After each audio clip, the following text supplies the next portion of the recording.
Hello, hello. Welcome to the HVAC God live show. It's been a minute. It's been a few weeks since I've seen you guys, and do want to say I appreciate you taking time out of your Tuesday night to hang out with us. So, hey to Gary, as always, good to see you, and Gil as well. If you are joining us in the chat, feel free to say hello. We always want to say hello back, and also share where you are in the country. I do want to share with you guys the reason I have not been here. So I think one week, I don't remember. I was either not feeling well, or I don't remember something. There was a reason a couple weeks ago, but last week the reason we weren't here is my dog ate a corn cob, like 2 hours before the show. And if you don't know anything about dogs, I didn't know this, but apparently dogs, corn cobs are not good. And my idiot dog ate like I don't think he swallowed the entire thing whole, but he swallowed like that much of it. Like I think it was one of those deals where he thought we were going to take it from him, food he wasn't supposed to have, and so he just inhaled it. And apparently it gets in there and it gets stuck in their digestive tract, so he had to have surgery. He's wearing a big cone on his head now. And yeah, so that's why I posted. I said, family emergency, no show this week. And I guess he's a part of the family, right? And so that's what was going on last Tuesday night. We were rushing him to an emergency vet. And here we are, $10,000 later, surgery and all kinds of craziness. What a crazy week last week was. So, hello to all you guys, Gail and Andy. Thank you for saying hello and thank you for joining us. Do want to start out the show tonight. I'm getting feedback on one of my hold on here. Getting feedback on one of my things here. Do want to start out the show by just saying thank you to the sponsor of tonight. If you don't mind watching just a quick commercial, just so we can pay some bills.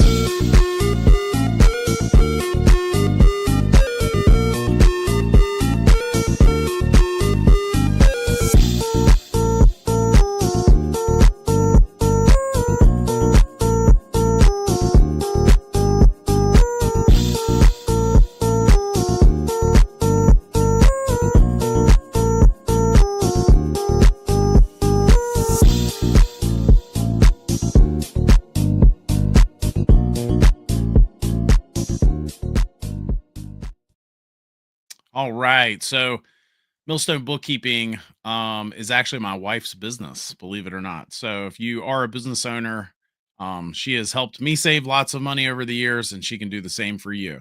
So Gary says, wow, glad all is good, Josh, for the love of our pets, no matter the cost. Amen to that.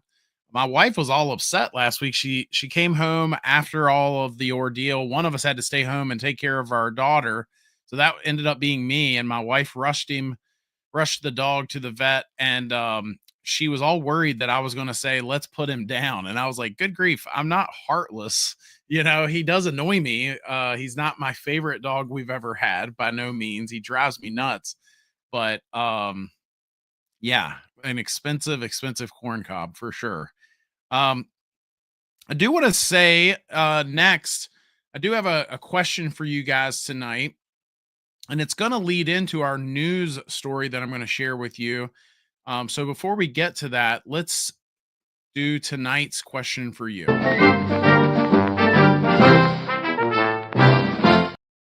And tonight's question for you is, have you ever installed a window AC as a solution for a problem? So like a conventional system that you would normally have, maybe an expensive system, you went with a window unit maybe to save money, or maybe you just needed a little additional cooling to one room.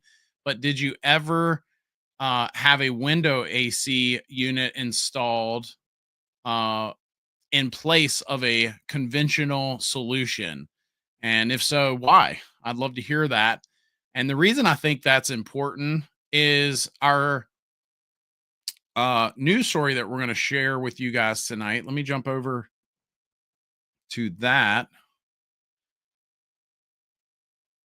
What is this? Okay. All right. Sorry. An ad popped up and I couldn't get it off the screen here. Let me make me smaller here. There we go. So we have talked about these units on our show before, these saddle looking U-shaped units that go in windows. You can see in between the outer part. So this part would be outside. This part would be what's in your inside of your home.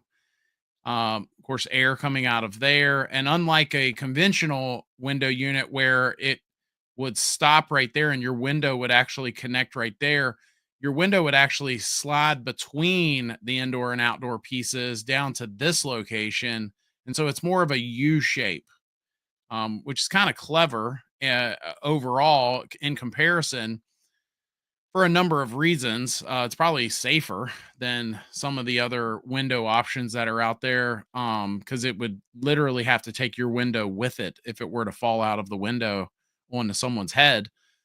But well, I guess it was a couple weeks ago now, Midea came out and recalled a whole bunch of these over a possible mold growth risk, which mold is a big bad word.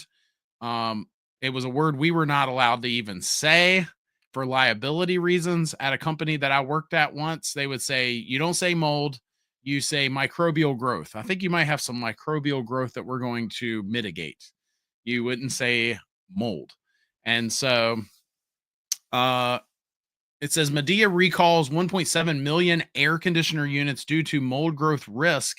What to know? There have been at least 152 reports of mold in the air conditioners, including at least 17 reports of consumers experiencing symptoms. Now, we'll get to what those symptoms are in just a moment. Midea recalled about 1.7 million U-shaped window air conditioning units on June 5th due to a risk of mold growth. The U.S. Consumer Product Safety Commission shared details of the recall, which affects U and U plus window air conditioners made by the brand and sold under the brand names Midea, Comfort Air, Danby, Frigidaire, Insignia, Keystone, LBG products. I'm not going to say that next word, Mr. And we'll just keep it going. For if you don't know why, you haven't been watching my show long enough to know what they did to me once. So we don't say their name on our show. They attacked me one time. Perfect Air and Sea Breeze. So if you have any of those brands and you have one of these U-shaped units, you need to pay attention right now. The affected units may fail to drain pooled water quickly enough, which can lead to mold growth and result in respiratory issues or other infections in some users of the product, the CPSC said. The CPSC is aware of at least 152 reports of mold in the air conditioners, including at least 17 reports of consumers experiencing symptoms such as respiratory infections, allergic reactions, coughing, sneezing, and sore throats from mold exposure. Mold is serious. I mean, it can cause some long-term effects for some. Not all. I think it's one of those things that affects people differently, but it's very serious, right? We've all heard those horror stories if you haven't lived one. The affected products were designed to fit in windows and sold in three sizes of cooling power: 8,000, 10,000, and 12,000 BTUs. The units were sold at Costco, Menards, Home Depot, Best Buy, and other stores nationwide and online between March 2020 and March 2025. In fact, possibly some of you in our chat tonight have talked about these units on our show. You've brought up them for one reason or another years ago. I just remember that. People who purchase an affected unit should contact Midea for a free repair or a full or prorated refund, which will be based on the purchase date or date of manufacture according to the CPSC. So I think that's admirable of them, right? They're trying to get in front of this. They're trying to do a recall, which could probably be quite expensive for them. But I would argue if you are experiencing any of those symptoms, I would encourage you to maybe seek legal advice before you contact them. I remember years ago, I was in a car accident and the car insurance company made me sign a paper. They gave me, I don't know, like 300 bucks, and I was okay. So I was okay with that. But they also made me sign a paper saying I would never come back, come back at them and sue them in the future. And so I'm not saying Medea is requiring that, but I'm just saying just be careful, especially if you are experiencing any problems. If a refund is chosen, Medea is requesting consumers to send the product back using a free shipping label or to submit a photograph showing they have cut the unit's unplugged power cord. Wow. So they just really don't want that unit to be used again if they have provided you with a refund. For consumers who want a repair, Medea will arrange for a technician to install a new drain plug or send them a repair kit that includes a new drain plug and bubble level, depending on the model. Well, I mean, I think it's great that they're going to supply you with a new drain plug, but what are they going to supply you? Well, I mean, they switch the hardware, but if there is mold currently in that unit, they need to do something to mitigate that as well, in my opinion. It's just my opinion. People who continue to use the air conditioners while awaiting a repair should visit Medea's recall website for instructions on how to inspect their unit before continuing to use it. The affected model numbers by brand are below. And so I'll just skim through those. You can see those on your screen, hopefully. So again, a number of brands out there. And I think other YouTubers, I'm not going to mention any names, have done videos on this product. I never did.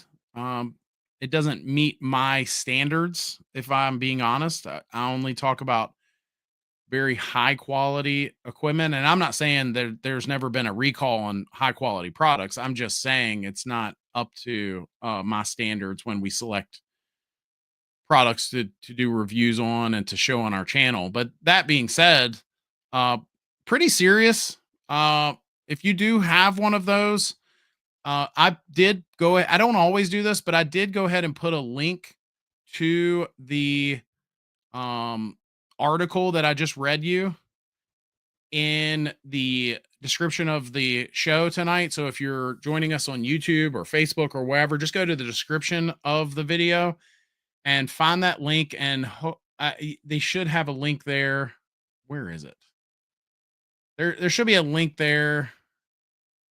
Oh yeah, so you just click where it says details of the recall or Medea's recall website. So it's a hyperlink right there, and make sure you go and fill all that out. So, yeah, kind of crazy. 1.7 million units. That's more than a few.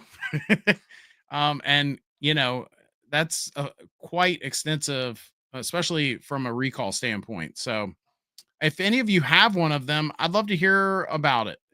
Have you heard about this recall? Are you concerned? Are you going to take advantage of their program here? Um, you know, I think you should, for sure. You should do something about it. Gil says, because the bedroom was too hot and the living room, it gets hot on the door, gets open, the living room door opens. So I think he's saying he's added a window unit because of that. Brian says, hey, Josh and gang, what's up? What's up, Brian? Good to see you. Andy says, yes, we did install some AC windows in my ADU in California. I'm curious, did it do well in the ADU and how many square feet? Not that it's a big deal, but ADUs are becoming more and more of a thing. I didn't even know what an ADU was not long ago. But apparently they're becoming more and more of a thing. And for those of you that don't know what an ADU is, it kind of reminds me in some cases like a she shed, but some folks are turning it into some sort of a dwelling. So they'll have maybe a bathroom, maybe a kitchen, a half, kitchenette sort of looking thing in one of those. And they've essentially turned the tiny home concept into these what they're calling ADUs, which is kind of neat. Um, my exact window unit that works so great. Yeah, just well, you may not have to get rid of it if you have that unit. A Vasquez, Mr. Vasquez, uh, or Mrs. Sorry, I'll just call you A. Uh, you may not have to get rid of it. Just make sure you just go on that website, and then they'll send someone to repair it. It sounds like Gail says no, too easy for thieves to get into the house. Right. Um, yeah, that is a risk, especially if you live somewhere that I think if it's like your second floor, it's less likely that someone's going to throw a ladder up there, although it's still a possibility, right? Fidel, good to see you. Fidel's a good friend of mine. He said, "Thank you for the info." Norm says, "My son has two, so we cut the cords." Oh wow. Okay, so we found someone that actually had two of them. They were only 1 year old, and one just blew hot air anyway. Norm, did you see any of the mold in there? Did you see why they are doing this recall? Just out of curiosity. Brian says additional dwelling unit. They're calling them accessory dwelling units here, I think. But yeah, those are crazy popular over here in California. Moneymaker. Yeah. So yeah, people will Airbnb them. It's basically a tiny home, right? In a lot of cases, it's going to be some sort of a extra dwelling, a detached tiny home, and I've even seen some websites out on towards the West Coast where they're almost kind of building small communities with them. So they'll almost take the like a cul-de-sac concept and put a bunch of them around a community area, whether it's I don't know, a pool or a fire pit or some sort of area like that. So they're more than just that one single tiny home that I feel like that was kind of a thing we were seeing for a little while, and now they've morphed into what we're seeing, these ADUs everywhere. So yeah, pretty crazy story. If you have any HVAC questions, we've got some pros in here. In fact, Brian's a pro, I believe. So I know Fidel's a pro. So if you have any HVAC questions, drop those in the chat. And if I don't know the answer, one of these guys that are smarter than me can answer it for you. But yeah, um, what's some other things happening? Are any of you guys buying 454B? Have we seen any any relief, little room around the collar on that yet? I saw they did a webinar last week, and I was not able to attend. I had a work function. I wanted to go really bad, but one of my coworkers did attend it and basically said there was nothing new shared.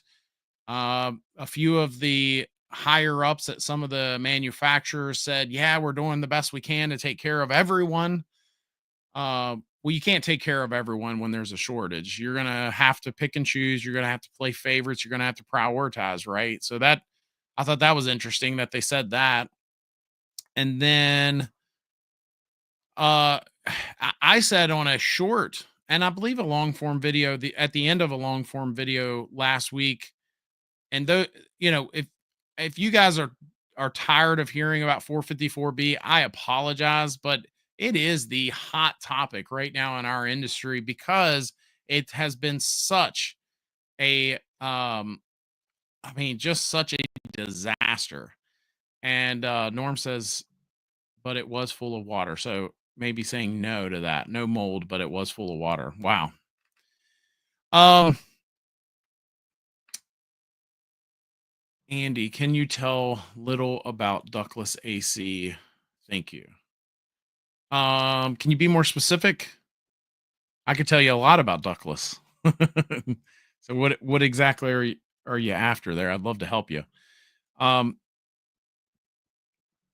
but yeah, so but as far as this whole 454B thing goes, the thing that is so frustrating from a standpoint as a consumer or a contractor trying to be a part of the family and try to sell their products, that has been annoying to me the most is I haven't seen any high level executives come out with a YouTube video, press conference, even a letter. And they may exist. If you guys know of one, please feel free to share.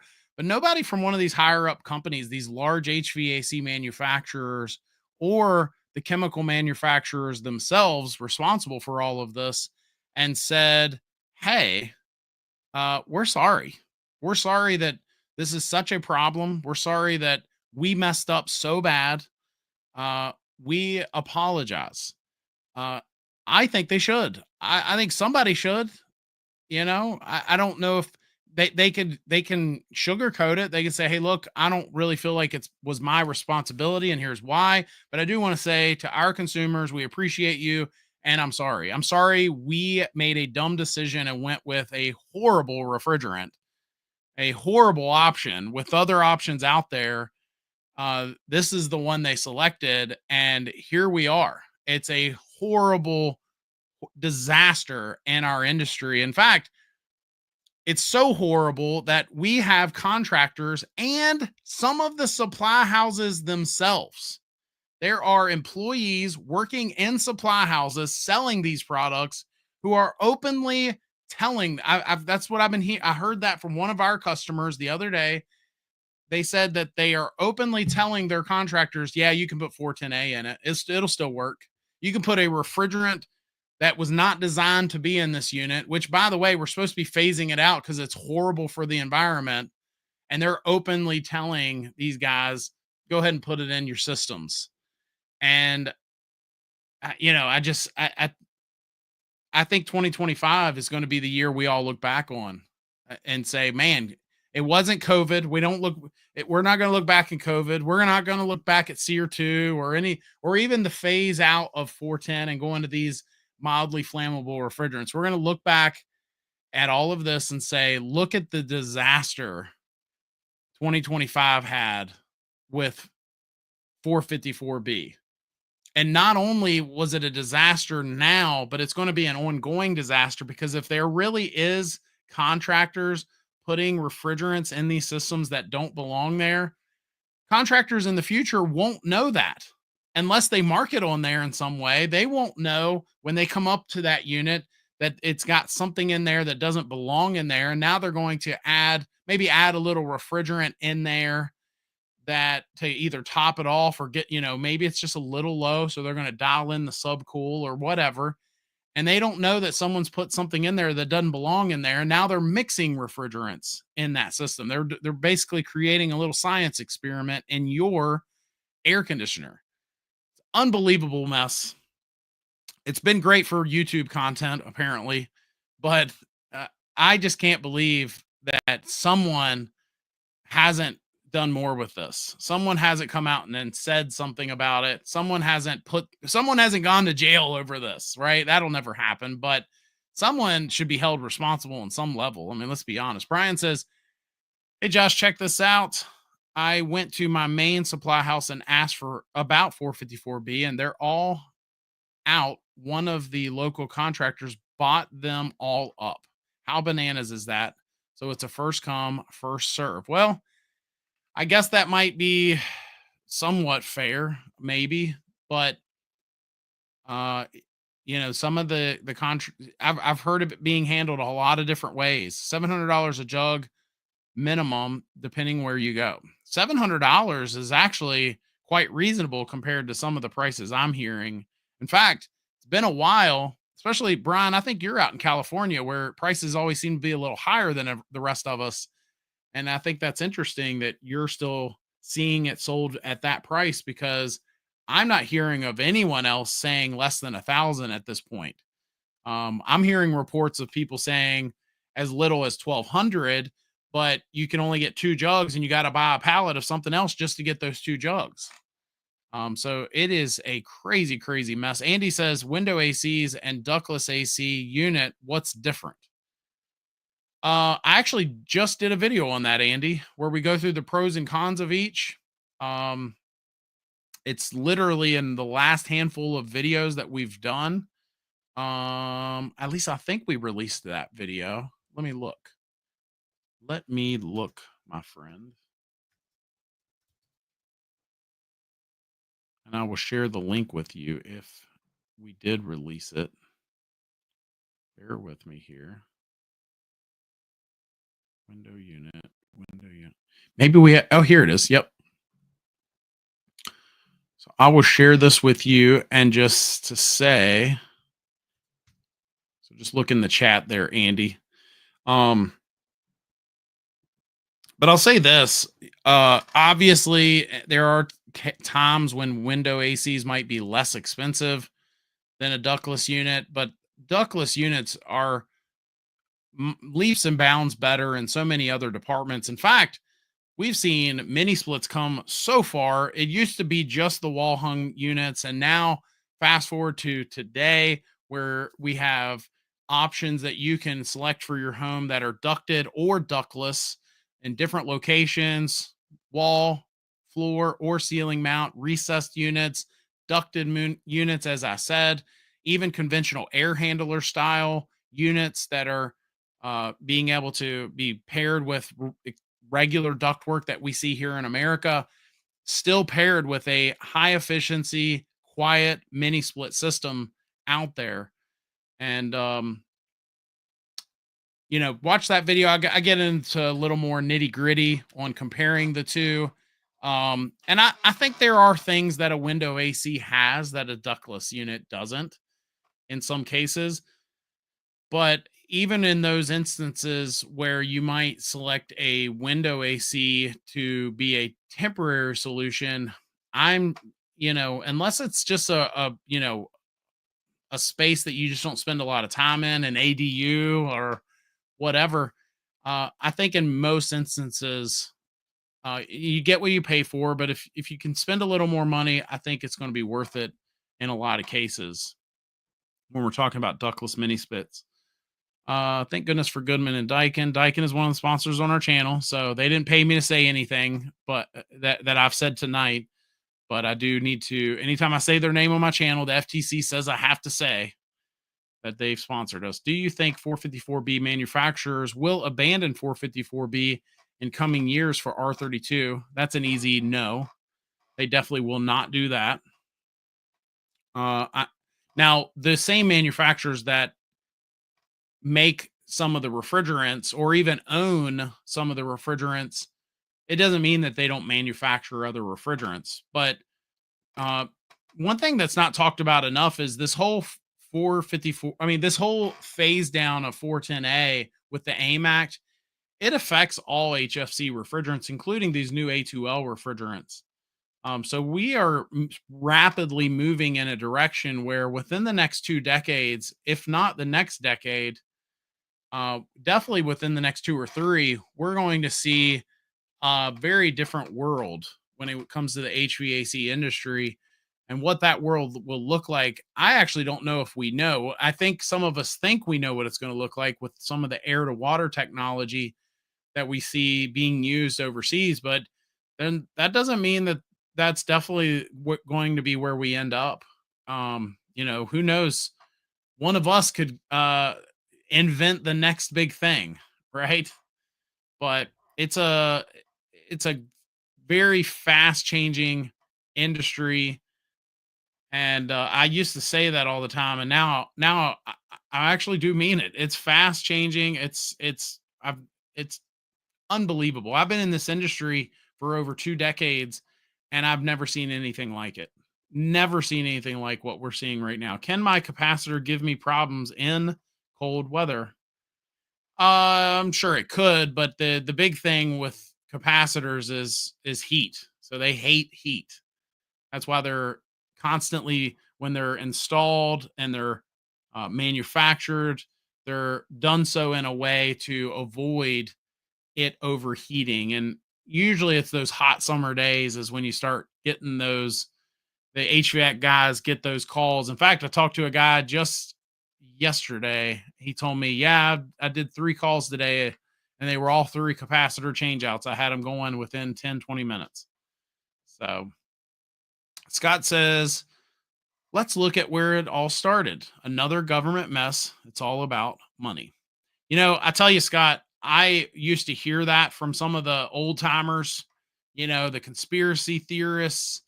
They'd say, it's all, we're switching to 410 because it's all about money. And, somebody owns that patent. And they'd say all these things. And I'm not saying I disagreed with them. I just didn't really know enough about it, maybe. And I just kind of let it go in one ear and out the other. But I have to say, I am with you.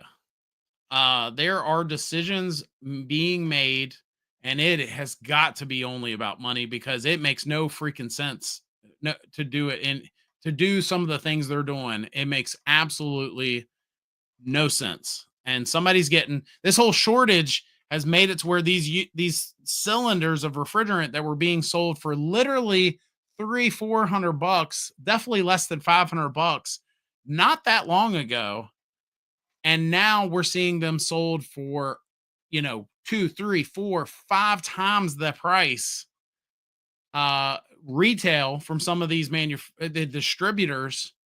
Somebody's getting fat, rich, and happy off of your suffering. You're possible. Hopefully you're not one of the folks that are suffering, but there's people that are happy about this whole mess. There are people that are excited. That's why you haven't seen anybody come out and say, we're sorry this happened, because they're not sorry. They're on the golf course, puffing on their cigar and talking about the latest quarter numbers that came in because of a refrigerant shortage. And I'm not talking about government. I'm talking about whether it's the government or these manufacturers or whatever. I'll tell you this. Because I tread lightly with stuff. I don't want somebody suing me because I said the wrong thing. Everything I say is my opinion. It's not fact. Let me just say that it's my opinion, and I have a First Amendment right to share my opinions, right? So with that out of the way, I will say this. I almost guarantee you, I almost bet that there is someone that's happy right now tonight that there is people suffering with all of this, that there is a shortage. Who that is, I don't know. Whether it's government or a manufacturer or a distributor or a whoever, but somebody's happy this has all happened. Somebody made more money than they would have. Oh, Josh, that's just capitalism. It's not capitalism. Capitalism is where a free market determined the price of something. That's not what happened here. We were forced into something and somebody got rich, fat, and happy. It's sort of like when they, create problems just to get rich off of those problems, right? We hear of politicians doing that sometimes, not to get political, but we hear about that, right? That's more of what's going on here. It's not capitalism. Stop that. People always want to educate me. Oh, it's capitalism. It's supply and demand. No, it's not. Supply and demand is where demand goes up for something, so prices go up for something, or supply went down and prices went up, or vice versa. However you work the ratio there. That's not what happened here. It's not capitalism. It's not free market. It's not supply and demand. So stop trying to sound smart when you put those comments on my YouTube channel, because you don't. It's not supply and demand. This was a artificially created problem, and somebody's getting rich off of it. So sorry, y'all done got me rolling, Scott. You need to stop it. Michael says, and work fine in warm weather. Gil says, I still use 410A. Oh, 410A. Nice. In my air conditioning unit. Nice. I had an R22 system still chugging along till just a couple years ago. I loved R22, but that unit got to where it was leaking too much. She kept leaking, and I wasn't going to chase a leak on it anymore. And so we swapped it, but I've got another unit that I'm going to probably swap soon. We'll see what I choose. Maybe I'll do a video on it. I've got some choices that I can look at, right? Gary says, Josh, did you see the latest Mitsubishi VFR hybrid units using water and refrigerants for heating and cooling at the same time? Wondering if this is something Daikin is going to as well. So VFR, so that it's probably the air to water technology that we've been talking about. Mitsubishi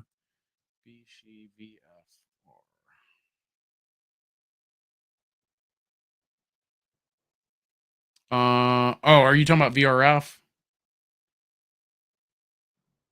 If you're talking about the VRF stuff, if you're talking about the the water, air to water stuff. Yeah. Daikin and Mitsubishi and a number of companies have used them for decades overseas, or at least years. I don't know about decades, but definitely a while. And so, in fact, the Daikin Altherma launched in the US a few years ago. I actually know of a few out in the wild as we speak, at least one anyway. Um, but they just never really took off here. And I think they went in a different direction as they were, you know, growing their business here in the States. But yeah, as we move into this air to water world in our industry, so I was told by Clifton Beck, who we need to have back on our show from the ESCO Institute. He said by AHR this coming year, so January, February, whenever they have AHR, that all the main manufacturers should have rolled out a new air to water system, monoblock, whatever you want to call it. Um, so all the names you guys have all heard, all the brands, they should all be switching to some sort of air to water technology. Sandy says, will manufacturers nice abandon 454 in the coming years? So eventually, yes. So it's going to get phased down as well. We need to replace our HVAC soon. Should we avoid all brands that use 454? Well, that's up to you. That's up to you. I'm not going to tell you that you should, but I can tell you that right now you can't buy a jug of it easily in a lot of places, a lot of markets. Um, and maybe you happen to be working with a company that just happens to have pallets of it on hand, and good for you. But what's more likely to happen is if someone doesn't have it and they buy one of these units and they need to add a little refrigerant to it, then they're adding something other than 454B to that system, and that's not okay. Um, so HVACR Daily says it's a mess. Went to a service call that recently installed 454B mixed with what good knows. Forced to recover, vacuum, and charge with fresh 454B. It was $1,800 for a freaking jug. Yeah. And for those of you that don't know, to put that in perspective, well, before I speak out of turn, and maybe HVACR Daily can answer this. What is a jug of 410A going in your market? Because I don't want to put it in what could have seen it go for, because $1,800 anyway. So $1,800 in your market where you could buy it. What is it for a jug of 410? So we can compare apples to apples. Scott says, old school tech, your thoughts are spot on. You come across your page and you rock. Thanks, pal. Appreciate that. Do products such as EasySeal work for minor leaks? Can EasySeal be used to try and get you end of the season, so to speak? Or are such products a complete waste of time and money? I've seen it work. Um, now I will say a lot of guys in our industry, in fact, some of them are probably here, very much frown on those types of products. Um, they have a reputation to possibly cause premature failures. If you've got moisture in that system or some sort of ambient air that was accidentally introduced into that system, and now you add a product like EasySeal, it can affect metering devices and the compressor itself. But I can tell you that years ago we used to keep it on our trucks, because if we had a system where it was like every year the customer had to add a little refrigerant, we got to where we would add a little Easy Seal as well, and they would get another, you know, more life out of that. Okay, so HVACR Daily says $220 in his market for a jug of 410 and $1,800 for a jug of 454B. So that puts it in perspective. Um, that's interesting because in my market, although you can't buy a jug of 454B and get it anytime soon, but if you were to pre-order one and not get it until like November, December, I think they're going for a little bit more than that. And then the 410A, I think, is going for a little bit more than that as well in my market. So the last time I heard anyway, I was pushing 250. But That's the thing. Every market's different, every distributor's different, every relationship is different, and it all affects pricing, right? Sandy says, if you were installing your own system, would you be buying a system with 454B? Great question. An easy answer is no, especially if all brands except Daikin are phasing out 454B. So, Sandy, we don't know each other. Maybe you haven't seen my content enough, but we sold Daikin at my company when it came time to when my channel was large enough, or I felt like it was large enough to approach someone to be a sponsor, help keep the lights on, if you will. Daikin is the only company I approached. I had a couple others approach me, but I politely said no.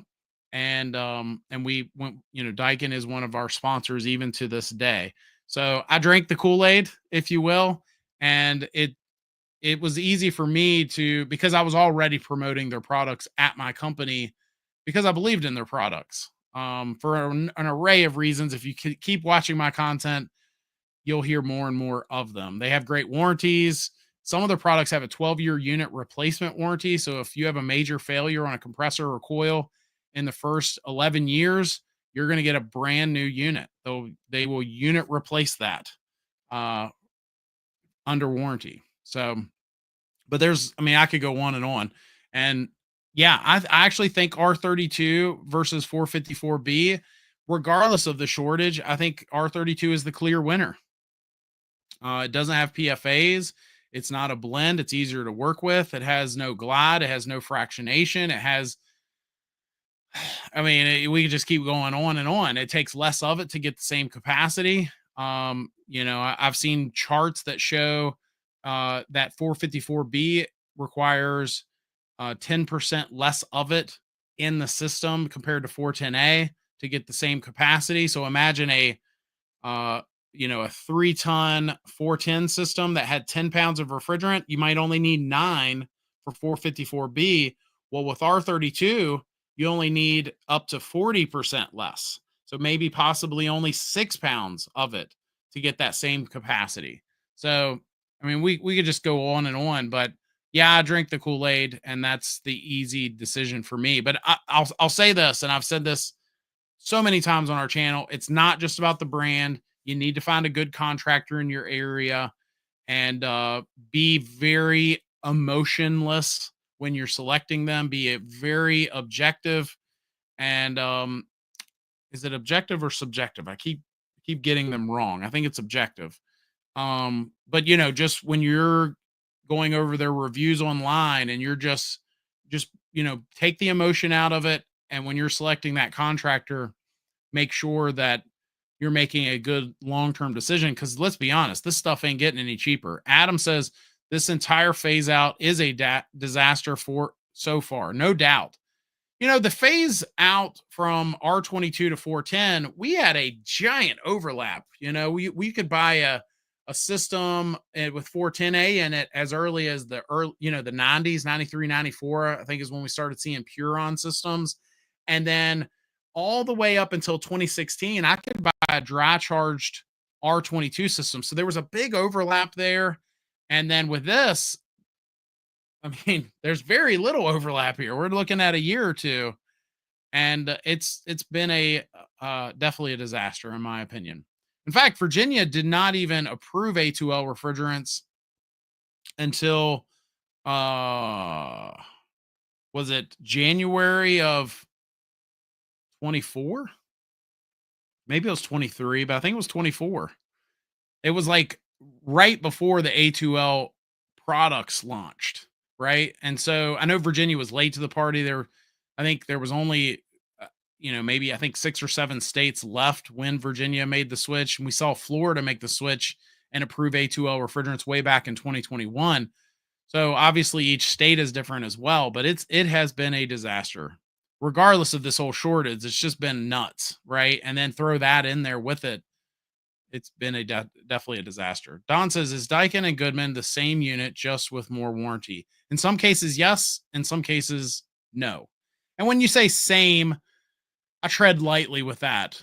But I think we're both on the same page. With some of the products, you're getting, even if there's like a few small components that are a little different, it's got the same guts, if you will.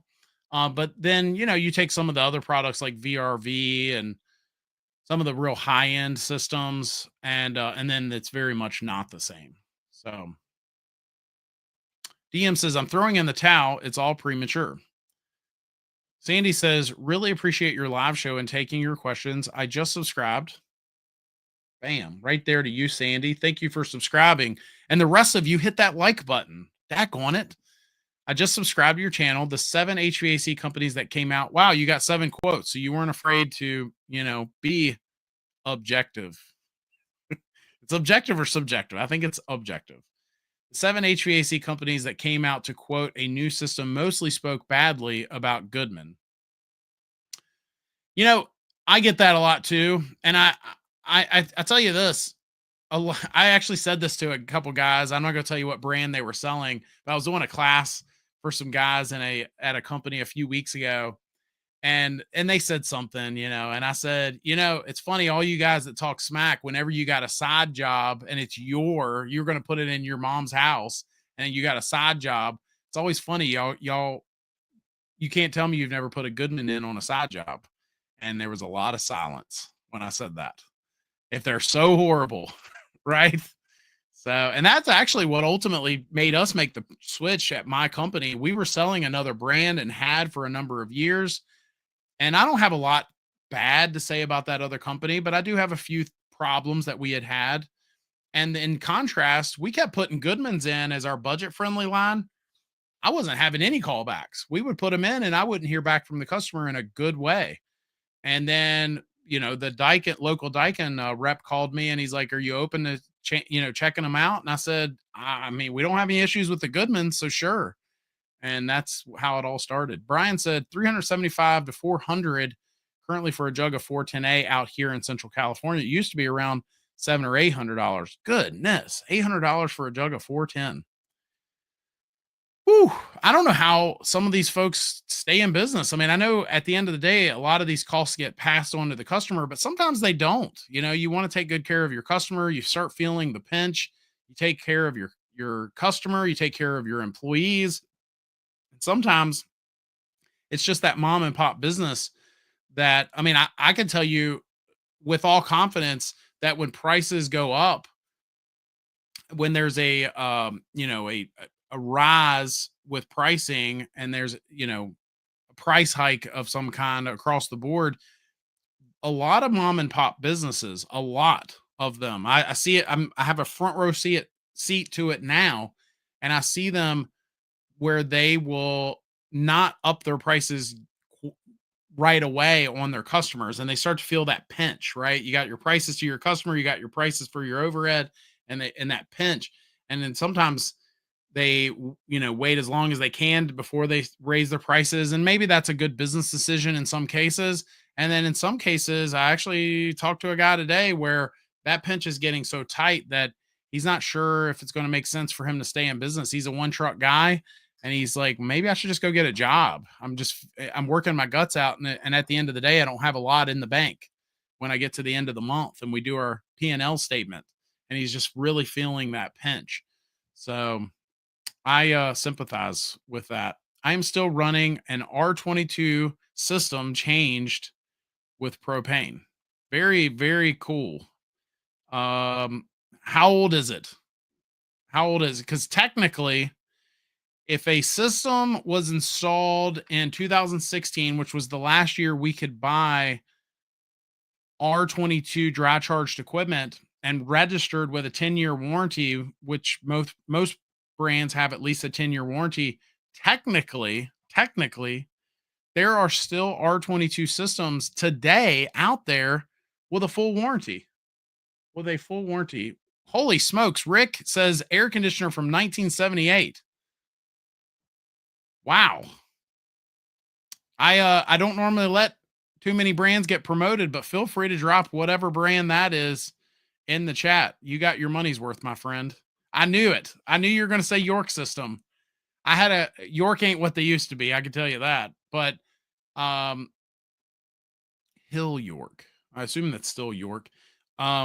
Yeah, I had a customer with a York in the 70s, and I've told this story on our show before where the control board failed. And I literally told the guy, I'm like, there's no way I'm going to get this board. And he's like, well, just try, I mean, if it's just to my bonus room and, and I'll be darned if I didn't find that board, and his unit was made in the 70s and we swapped it and kept on trucking. I mean, as far as I know, it's still there to this day, but if it is, I mean, there's different homeowners in that house now. It's probably not, but yeah, my guess was Chrysler AirTemp. AirTemp was a Chrysler brand at first. The air handler is belt drive. Wow. I bet your electric bill. No, I'm not trying to push you, Rick. I'm not trying to push you. I know R22 is the way to go. But if you were to make the change someday, if you had a major failure and you were to swap your HVAC system and put a good 16 to 18 SEER system in there, like a midline, I'm not telling you to go top, but do like a mid-level type system, especially like like an inverter, like a fit, for example, Daikin fit. I bet your electric bill would love you. I bet you'd see quite a savings from a 1978 air conditioner. How do you know you are hiring a good installer? I don't know any of them personally. I tell you, Don. So if I assume you're a business owner and you got a great last name, I got spoiled big time. I had a guy walk through my doors years ago, and his name was Kenny. He's been in a couple of my YouTube videos, and Kenny had forgotten more than I ever learned in the industry. His dad was an HVAC business owner, so he learned it as a kid, and he had been and Kenny at this point was in his mid 60s, and just wanted to work somewhere that he was treated like a human. Like not somewhere where they were just constantly treating their employees badly. And I got spoiled big time because when Kenny came on board, he took over all of our installs. And even if we hired some helpers that, were messing up, I knew we always had Kenny on the job, and I got spoiled really bad. But I think to answer that question, Don, I mean, I think if I had to go back and do it again tomorrow, I'd probably just be real with them and just say, listen, I'm going to hire you. I'm going to pay you a fair rate, but if you're not up to snuff, we're either going to adjust your rate or I'm going to have to let you go. And I think doing it that way, you're probably going to have to go through a few of them. But when you find a good one, you know it, right? Even if they're new and they don't know everything yet, but they're hard working and they got the right attitude, you'll pick up on that real quick. And probably if you do own a business as much as I do, when you find a good one, you want to take good care of them because there aren't as many good ones as there are others. So Rick says Chrysler Air Temp in my 1969 Charger, my electric bill $9,820 a month. Wow. Well, good for you, man. I don't know where you're located in the country, but you would not that would be a very good electric bill where I live, especially for a 1978 air conditioner. Let's do this. By the way, it's been great getting the dust knocked off. I think we took like 2 or 3 weeks off, and then I had a show, and then we had to take the last 2 weeks off. So if you're joining us, I do appreciate you being here and taking some time out on a Tuesday night. Let's do this. As I'm going to keep answering questions, so don't go anywhere. But let's do this. If you are in our chat, and we all know there are some bad apples in our industry, right? We know there are some bad electricians and plumbers and HVAC, and they make us all look bad, right? If you know a good one, you know a good HVAC company, a good electrician or plumber, and you're willing to share who they are and where they're located in the country in the chat, you might be able to not just show them some love here, but you might actually, who knows, you might send some business their way because of it. So drop those in the chat and I will highlight them right here on the screen when you drop those. So Sandy says, could you give us a checklist of things to watch out for when having a new system installed? I'm worried about HVAC companies, even those with good reviews might cut corners or skip steps? Ooh, well, that's a loaded question, Sandy. It's the whole reason I created a website called newhvacguide.com. And that whole entire website is built just for to do that. It's a step by step guide that I literally wrote every word for. I think 99% of the words. Um, but I think at the end of the day, just some red flags to watch out for, even if they do have good reviews online. Reviews is where I always start. And I don't just look at their star rating. I want to read the recent reviews and I want to read the good and the bad. If they got a few bad ones, that's okay. Right. Any good company is going to have, especially if they've been in business long enough, they might have a review or two, but I'm going to read them and see if, if that they only got 1 star, but that review says, "Oh, I didn't like them because they showed up 5 minutes late." I mean, other than that, I thought they did a good job, but they were 5 minutes late, so I just can't give them a good review. Then you might say, okay, well, that's not a that shouldn't be a bruise on that company. Anyway, the point here is read those reviews. A couple other things just kind of come to mind is make sure everything's in writing. If you get a company that is not willing to do a contract, I think that's odd. And I still see that on our website when we're helping people. Couple other things. I think there is something to be said for that warm, fuzzy feeling, right? That's if we do bring emotion back into the decision, if you just meet somebody and you just like them, I think that's good.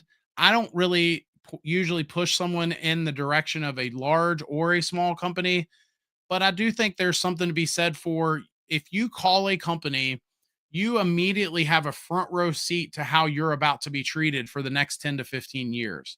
So, for example, if you call them, even if they're small and they don't necessarily have someone that stays on the phones constantly, did they call you back in a reasonable amount of time? Did they treat you like they were happy you called or that you're an inconvenience when you called? I think all those things, those vibes you get, I think you should pay attention to that when you are, getting those quotes and starting to gather information on having your system replaced. Um, let's see. I think Rick either has a really small house or he's messing with me. Because if his electric bill is only $100 a month in the middle of the summer, and he's got a 1978 air conditioner, he's either messing with me or he has a very, very small house. So anyway, Ryan says airtight air and Temecula, Marietta, California. Shout out to those folks if you're in that area. Gary says, my dad was Duke Power in North Carolina. They are a fraction of a penny per kilowatt. Lucy for him. He has an electric forced air furnace carrier. Very cool. Dante says, hey, I have a cottage that's about 550 square feet. What would a good value heating, cooling solution located in Midwest, cold winters, hot summers? Hmm. I would probably look at some of the cold climate mini splits that are out there. Uh, some of them can still heat all the way down to negative temperatures, 100% capacity.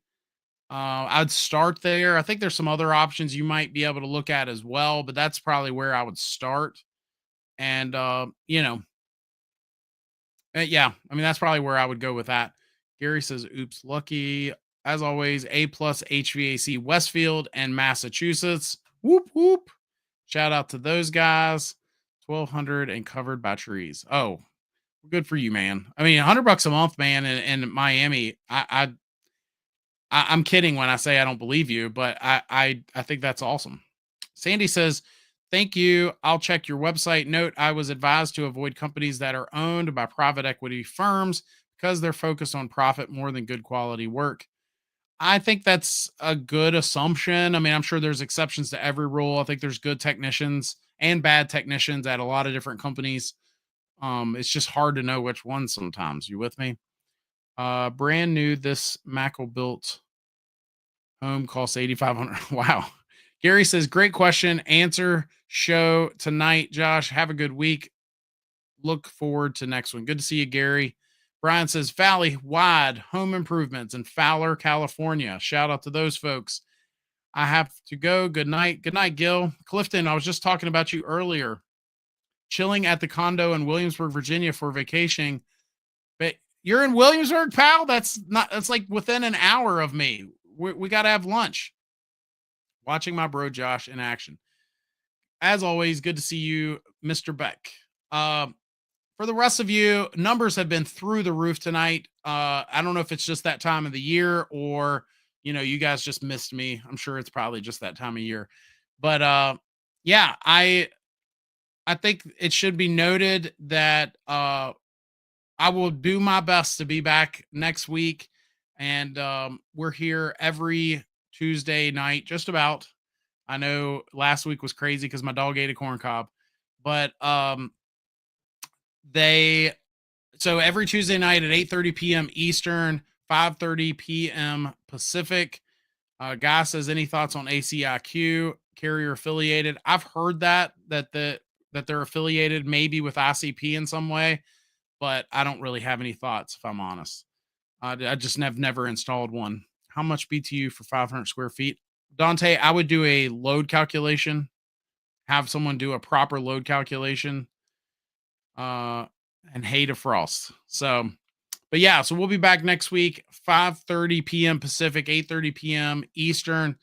And I really do appreciate you guys. This has been a lot of fun tonight for sure. There's been a buzz in the chat, and we have a ton of content coming. By the way, if you're still here, make sure you check out our videos that are coming out. I've got some very cool stuff. In fact, Daikin is having me. We're going to be touring a competition that they have that's behind the scenes that not many homeowners know about. And we're taking cameras down to get the lowdown on that. So make sure you stay tuned for that. I think that'll be a really cool thing to see, especially from the homeowner or even contractor side of things. It's not really something we get to see a lot of. And I'm excited to show you guys that.